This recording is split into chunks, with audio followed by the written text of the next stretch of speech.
True Crime King back. How we doing, guys?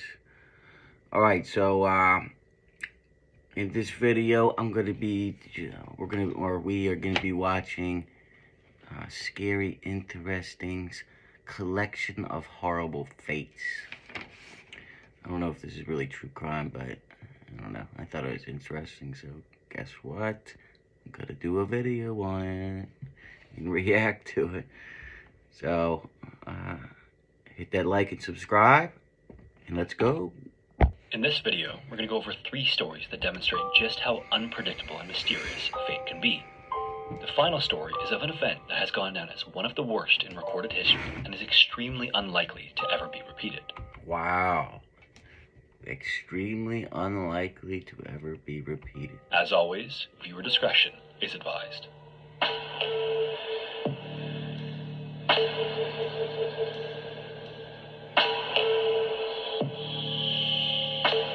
don't know, maybe it's just nighttime and I can't sleep, but here we go.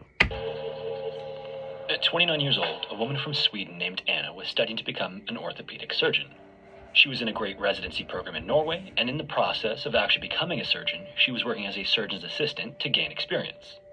The hospital she was working at was the University of Narvik, which is in the far north of the country. In addition to it being so far north, it's also on the coast, which is very mountainous, essentially the entire length of Norway. And because of this, you've got this weird mix of conditions that gives it sort of a unique climate for how north it is. Despite it being inside the Arctic Circle, the winters are not nearly as harsh as you'd expect due to the lake effect from the ocean. With that said, it still averages a few degrees below freezing during the winter months, and with the mountains all around, snow sports like snowboarding and skiing are super popular and accessible. Anna, like many others, loved to ski, and not only did she love it, but she was really good at it and often went after work with her colleagues. On May 20th, as they often did, she and her 2 colleagues headed on over to the ski hills after work to do some skiing. These hills were not only close enough to be able to head over in the evening, but in late May in the mountains, the temperatures were still low enough for the snow conditions to be good. So they get up there and they're having a great time on the slopes, and then part of the way through, they get off the chairlift at the top and head over to this one particular route. It was pretty steep and winding, but again, Anna and her colleagues are pretty advanced, so it was no problem for them. They start going down and are getting close to the bottom when Anna loses control of her skis and starts flying down the mountain. By the time she reached the bottom, she was going so fast that she couldn't stop herself and was rapidly heading toward a frozen river at the end of the route. That can't be good, right? So you don't have your skis, and you don't have anything to stop you, and you're heading towards a river. Then as she hit the edge of the riverbank, she twisted around and went head first into the ice. And she hit so hard that her head went right through the almost foot-thick ice and submerged almost her entire body up to her knees in the freezing cold water. Holy shit, she went through a foot-thick ice. You know how fast you gotta be going? Basically, only her boots and her skis were sticking up out of the ice. A few moments later, when her friends caught up to her, all they could see sticking out of the water were her skis and immediately thought the worst. As they got up to her, they could see that Anna had her eyes open and had managed to get her head into a little pocket of air right under the surface of the ice, so literally just her face was sticking out of the water. The rest of her body was being washed over by this freezing cold water, rapidly cooling her down. They tried to pull her out, but the way that she was wedged underneath made it impossible. She had hit the ice so hard and wedged so far in, and now the current was acting almost like suction, keeping her pulled in. They tried for a few minutes before they realized that they needed to call for help right away. Just a minute in water that cold can start to cause hypothermia, and Anna had already been under for almost 10. Holy crap. She's already been under 10 minutes. And by the time any help gets there, she's gonna be dead, you know? Not only that, but they risked pulling her in and getting her stuck in an area without an air pocket. So at 6:27 p.m., they called search and rescue, and right away, the search was launched. Where Anna was trapped was about halfway up the mountain, near the bottom of one of the routes. So a team was organized to come from the top, and another would travel up the mountain from the bottom. They even managed to get a helicopter on standby that was just about to leave that day. As they waited for rescuers to arrive, her friends just held desperately onto her skis to prevent her from slipping in further. And Anna, cooling by the second, already severely hypothermic, just sat motionless, looking out at the blurry ice. Finally, Well, what else is she gonna do, you know? 40 minutes later, the first rescuers got on scene and got to work right away, but by then, Anna had already gone into cardiac arrest. Wow. They quickly attached a rope to her legs and tried to pull her out, but she was just wedged so awkwardly into the ice that they couldn't move her. Next, they tried to dig her out, but all they had were plastic shovels, which would have been fine in any other situation, but was not enough to break the ice. Yeah, plastic shovels to get through a foot thick of ice. Yeah, that ain't happening. That's all they came with? Jesus. Thankfully, the second team arrived shortly after that, and they had metal shovels, so they hacked away at the ice to make a hole big enough to eventually pull her out. And when they finally pulled her out, an hour and 20 minutes had gone by since she was first submerged, and she was completely limp. Thankfully, both of her colleagues were also medical doctors, so they got to work right away giving her medical attention. They took note of the fact that her pupils were dilated, she had no heartbeat, she wasn't breathing, and her temperature was just 13 Celsius or 56 Fahrenheit. As she was airlifted to the hospital, each of her friends took turns. Her temperature, which normal is 98.6, was 56. Performing CPR on her while she was given supplemental oxygen, but Anna was completely unresponsive. Finally, another hour later, the helicopter arrived at the hospital with Anna still pale and cold, like a dead body. Now, because hypothermia is something that they see fairly regularly in this northern part of the country, doctors knew that you can't pronounce someone with hypothermia dead until you've warmed them up. Anna was then hooked up to a machine that warmed her blood before recirculating it back into her body, and then another 25 minutes later, over 3 hours since she had first fallen in, her body temperature got back up to 36 Celsius or 97 Fahrenheit, and a single heartbeat was recorded. Whoa. And then another, and Anna's condition slowly stabilized. Apparently, because of how cold she was, although she wasn't breathing, her metabolism had slowed to just 10% of normal, meaning that despite the lack of oxygen, her cells weren't nearly as damaged as they could have been otherwise. Okay, so far this story is it's not a horrible fate, right? So far it's a miracle story. But I don't know. Let's see. She spent the next 10 days in a coma before finally waking up on May 30th, but when she woke up, she was completely paralyzed from the neck down. Oh, okay. That makes it different. Miraculously, this was only temporary, and Anna spent the next few months slowly regaining function in her body. She has since almost made a full recovery, but did have some lasting nerve damage from the incident. This unfortunately prevented her from becoming a surgeon, but she still went on to become a radiologist and now actually works in the same hospital where her life was saved. Okay, well, that wasn't a horrible fate. You know, that was almost a horrible death or fate, but it wasn't. But let's see what the next one. Of all of the places on Earth that are considered remote, desolate, and unreachable, few can rival the conditions in Antarctica. Due to the lake effect, the coastlines are by far the most hospitable on the continent, but that doesn't stop it from being, on average, the coldest, driest, and windiest of any of the 7 continents. It also happens to be the highest average elevation, with several mountain ranges streaking across the landmass. In addition to the elevation of the actual land itself, there is a coating of ice across the entire continent that is an average of 1.9 kilometers thick. As you might imagine, this makes it very difficult for life to thrive there. There are just a few species of plants and animals endemic to the continent, most of which sparsely inhabit the coastlines. And then there are people. As we have a knack for doing, we successfully spread to almost every corner of the Earth. This includes a fairly extensive permanent habitation, even in Antarctica. In the summertime, the population is around 5,000 people. This drops to around 1,000 in the winter in the stations across the continent. The Amundsen Scott South Pole Station is the southernmost of these stations and actually sits directly on the South Pole. Because of this and the Earth's tilt, it receives 6 months straight of sunlight in the summer and 6 months straight of darkness in the winter. During the winter darkness, temperatures can drop as low as negative 75 Celsius or below negative 100 Fahrenheit. Yeah, so that's why people leave in the winter, because it's just 6 months of dark, you know? I think like all the major countries have a little tiny base in Antarctica, and that's about it. The 80,000 square foot main building has 2 levels and sits on height adjustable posts to prevent the station from being buried in the snow. And despite how little precipitation there is, it never thaws, so any accumulated snow can form massive snowdrifts in the harsh winds. During the summer, the station keeps around 150 people, and in the winter, this drops to just a few dozen. These dozen members are composed of just a few support staff and just a few scientists. Not only that, but for close to 9 months, the people at the station are almost completely isolated from the outside world. The temperatures are too cold for planes to fly, So from mid-February to late October, they are almost as isolated as the astronauts on the space station. In May of the year 2000, one of the scientists on base during the long isolation was Australian astrophysicist Rodney Marks. On the 11th, he was walking from one of the research buildings to the main building when he started to feel really weird. He was having a hard time breathing, a hard time seeing, and was just feeling really tired all of a sudden. Thinking that he might be able to sleep it off, he got back to his room and went to bed. But instead of feeling better, he woke up at 5:30 a.m., throwing up blood. He went on to go to the station's doctor 3 times over the course of that day, and each time, his symptoms were worse and worse. He had incredible joint pain and stomach pain, his eyes were so sensitive he had to wear sunglasses, and on his 3rd visit, he was in so much discomfort that he was hyperventilating. On this 3rd visit, the doctor gave him a sedative to calm him down, which seemed to work initially. He laid... You better be a good doctor there because, you know, it's the only doctor you're getting, right? In Antarctica. down and his breathing slowed, but shortly after that, Rodney went into cardiac arrest. Within 45 minutes, he was pronounced dead at 6:45 p.m. on May 12th. This was obviously shocking to the people on the base because deaths in Antarctica are very rare, and Rodney died so suddenly. Due to the extreme isolation and lack of resources, people who are chosen to stay during the winter months are heavily screened for any health risks. If something happens, they simply lack the proper equipment for most procedures, so people chosen to stay have to be very low risk.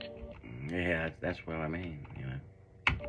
For example, the doctor at the station couldn't even perform the autopsy on Mark. They'd have to wait all the way until October until the first flights could bring his body back for a proper exam. Yeah, I don't know if I'd be staying 6 months with just a doctor that couldn't even, do something to save my life if something happened, right?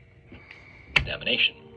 In the meantime, it was ruled as due to unknown but natural causes, likely a heart attack or stroke. To make matters worse, there wasn't really a place to even store the body, so the people at the station had to build a casket and store his body in the base's storage compartment. Finally, on October 30th, Rodney was flown back to New Zealand for an autopsy where a disturbing discovery was made. The coroner discovered that Rodney had ingested around 150 milliliters of methanol. At the station, this colorless liquid is used to clean the equipment, but it's toxic in even small amounts. Based on this information, there were now 4 possibilities for how the methanol got into Rodney's system. First, he ingested it willfully in an attempt to commit suicide. Second, he ingested it accidentally. It is subtly sweet, so it wouldn't have been impossible to confuse it with something else. Third, he ingested it willfully, hoping to get drunk by drinking it. And finally, someone poisoned him. What do you guys think? Put in the comments. I'm gonna say someone poisoned him, or he drank it to get drunk, but probably not. Suicide was pretty quickly ruled out because Rodney hadn't shown any signs of poor mental health and had always flourished on the base, even in the winter. At least his friends, family, and coworkers felt that this was impossible, just based on his normal demeanor. In addition, he sought help on his own and seemed to not know why he was sick either. Yeah, you'd seek help if you're trying to commit suicide, right?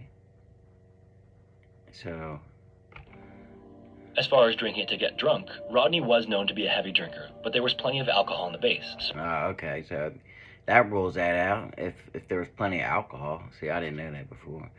So yeah, okay, so someone must have poisoned him. So recreational use was also ruled out. This left just 2 possibilities: accidental ingestion and poisoning. Unfortunately, it was difficult to obtain solid evidence for either possibility between the time that passed from when he died and when the investigation was conducted, and how many different jurisdictions operate in Antarctica. For example, detectives sent a survey about the case, but just 13 of 49 members on base at the time of his death sent it back. Yeah, and there can't be too many detectives in Antarctica during the winter time or summertime either, right? Then in 2008, a coroner stated that his death couldn't be concluded either way because of the lack of a full and proper investigation. Shortly after that, the case fizzled out entirely, and the actual cause of Rodney's death remains a mystery. It was either a complete accident or the first known murder at the South Pole.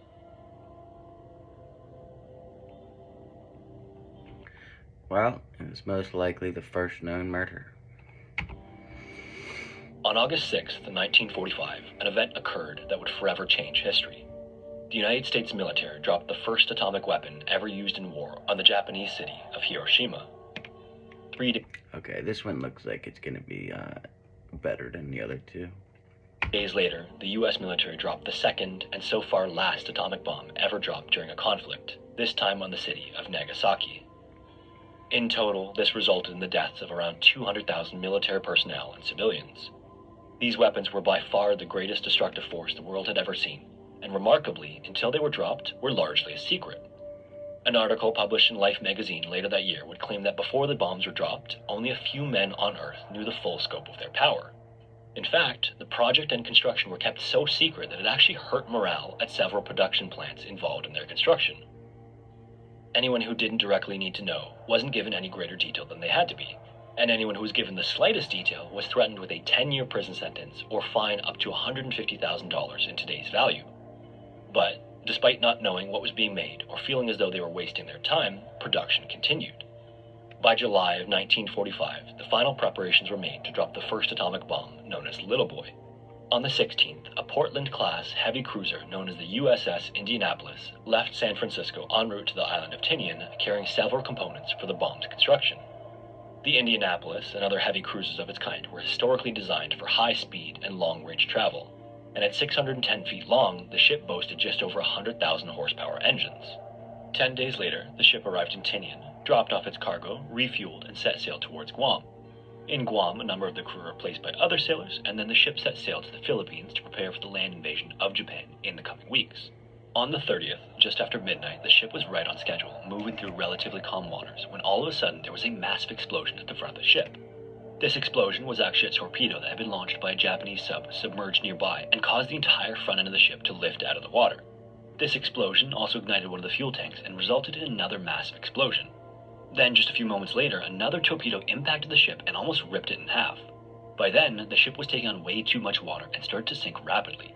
Water filled the front end and caused the back end to lift out of the water, and then less than 15 minutes later, the ship plummeted toward the ocean floor with as many as 300 individuals still on board. But with a total of almost 1,200 on board the ship originally, this left around 900 floating in the Pacific Ocean in complete chaos. There was oil and debris everywhere, some of it was on fire, men were scattered all over the place, and many of them were severely injured. Okay, so their ship got blown up, and now there's hundreds of people injured and bleeding in the middle of the Pacific Ocean, where there's tons of sharks, and big-ass sharks. On top of that, there weren't nearly enough lifeboats or life jackets carried by the ship in the first place, and many of those had been destroyed in the explosions and fires. So tons of badly injured individuals floated helplessly in the Pacific Ocean, hoping for rescue the following morning. And it's gotta be cold as hell, too. When the sun came up the following day, the men start to group together to collect supplies and help anyone who was wounded. As they did this, they start to see fins popping up at random, not far from where they were. Yeah, okay. This is gonna be that's gonna be a horrible fate, right? Then they were popping up right near the men, and then they start to feel things bump into their legs. And after that, some of the dead bodies start to get pulled into the water. Over the course of the night, all of the movement from the men, and more importantly, all of the blood from the dead and injured had attracted dozens of large oceanic white-tip sharks. These are some of the most aggressive sharks and can reach up to 15 feet in length. That first day, the survivors watched as the bodies on the outskirts of the larger groups got picked off and pulled under the water. But occasionally, a man who was still living would start to scream as he was attacked by sharks as well. In addition to them now being hunted, they were also dangerously low on food and water because most of it had gone down with the ship. Soon, they start to get very thirsty. During the day, in the area they were in, the sun scorched down on them, and the combination of heat and salt water gave them bad sunburns and only sped up their dehydration. Then, when the sun finally went down, it got cold enough that they were always on the verge of hypothermia. And over the course of that night as well, occasionally, a man would slip under the water as the sharks continued to swarm the group.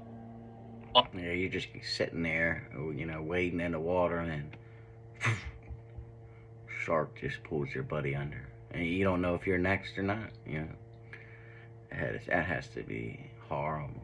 On the second day, things only got worse as more sharks arrived in the area. The men saw fins pop out of the water every few minutes, and as the dead bodies were finished, the sharks became more aggressive towards the living men. So not only were they severely dehydrated and covered in sunburns, they were constantly on the watch to keep from being attacked. Some of the men got angry and kicked and yelled, but still, the sharks persisted. It got to the point that occasionally, even in the bigger groups, two men would be side by side and then one of them would get pulled under the water. As the day wore on, they tried to push the dead away and sometimes even isolated anyone who was injured and bleeding. They even refused to eat some of their canned meat rations for fear of attracting sharks. Finally, the sun set on the second day, giving them a break from the brutal heat, but this only brought on the screams in the dark as the shark attacks continued through the night. When the sun finally came up on the third day, horribly, the Navy still didn't even know the ship had sunk. They had even intercepted a Japanese message that... Holy shit. So the U.S., they didn't even know the ship sunk for 3 fucking days, and they're just sitting out in the ocean, getting eaten. Holy shit. Described the attack, but it was dismissed as a trick to set up an ambush. This meant that all of the men, now on the verge of death from dehydration, weren't even being looked for. And on this third day, the delirium had started for many of the men who had the worst dehydration. Some of them saw ships and islands off in the distance, and some of them randomly swam under the water, and tragically, many of them started to drink seawater. But this only sped up the process and poisoned them. These men also Yeah. Don't drink seawater even if you're dying, because it's just going to kill you faster. posed a risk to everyone around them. That's going to be an even more horrible fate, right? As they thrashed around and occasionally pushed others onto the surface. Once again, the sun set and there was no rescue anywhere in sight. The following morning, there were many more bodies in the water as many of the men passed from dehydration, and many more of them had been pulled into the water and eaten by sharks. Then, at around 11 a.m., they heard a plane off in the distance. The plane got closer and closer and eventually flew directly over them. Thankfully, this was a U.S. plane that happened to be in the area that immediately radioed for a search and rescue once they spotted the survivors. Shortly after that, a seaplane was flown into the area carrying lifeboats and rations to keep the men sustained until a ship could come to pick them up. As the pilot got closer, he could actually see the sharks circling and attacking the men, so he decided instead to land in the water and take those who were in the worst condition. That was a good move. Once he was loaded up and the supplies were dropped off, he let them know help was on the way and then disappeared off into the distance. Finally, just after midnight on the fourth night, they all saw the bright spotlight of the USS Doyle off in the distance. This ship would pull out all the remaining men, which by then was just 317 of the original 1,196. This means that of the approximately 900 that were in the water after the ship sank, around 600 died of dehydration, injuries, and shark attacks. Damn. You can't get a lot worse than being eaten by a shark in the Pacific while you're helpless and starving and dehydrated. The official estimates put the number of shark attack deaths between several dozen and as many as 150. An investigation into the incident determined that the sinking wasn't pursued more quickly for a few reasons. First, it was customary for larger ships not to report their position unless necessary. Their schedules were generally also based on predicted position and the day of their scheduled arrival, but that means that someone should have noticed that the Indianapolis didn't arrive on the 31st of July. In fact, someone did notice. A lieutenant was informed that the ship hadn't arrived on time, but didn't immediately investigate further. Yeah, somebody fucked up. Yeah, that's just 3 days, and they didn't respond until a plane saw people in the water. Somebody got to get in trouble for that. Further. It's unclear exactly why, but then he also failed to inform his superiors that the ship hadn't arrived, leaving the men to float helplessly in the Pacific Ocean. He later received a letter of reprimand for his negligence, and the sinking of the USS Indianapolis remains the greatest loss of life at sea from a single ship in U.S. Navy history, and it's thought to be the single deadliest shark attack in all of history. Wow. Well, hope you liked it. If you did, hit the like button and the subscribe button. And until next time, True Crime King, out.